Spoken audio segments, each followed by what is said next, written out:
take out any book you want, they just give it to you and say, bring it back when you're done.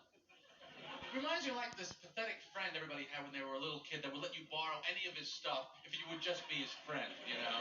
That's what the library is. It's a government-funded, pathetic friend. And that's why everybody kind of bullies the library. I'll bring it back on time. I'll bring it back late. Oh, what are you going to do? What are you going to charge me? Nickel?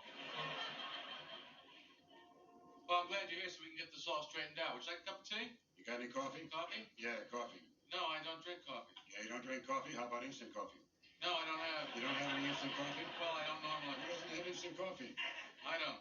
You buy a jar of Folgers crystals, you put it in a cupboard, you forget about it. And later on, when you need it, it's there. It lasts forever. It's freeze-dried. Freeze-dried crystals. Really, I'll have to remember that. You took this book out in 1971. Yes, and I returned it in 1971. Yeah, 71. That was my first year on the job. Bad year for libraries. Bad year for America. Hippies burning library cards. Abby Hoffman telling everybody to steal books. I don't judge a man by the length of his hair, the kind of music he listens to. Rock was never my bag. But you put on a pair of shoes when you walk into the New York Public Library, fella. Look, Mr. Bookman. I returned that book. I remember it very specifically. You're a comedian. You make people laugh. I tried. You think this is all a big joke, don't you? No, I don't. I saw you on TV once. I remembered your name from my list. I looked it up. Sure enough, it checked out. You think because you're a celebrity that somehow the law doesn't apply to you, that you're above the law? Certainly not. Well, let me tell you something funny, boy. You know that little stamp? The one that says New York Public Library? Well, that may not mean anything to you, but that means a lot to me. One whole hell of a lot. Sure, go ahead, laugh if you want to. I've seen your type before.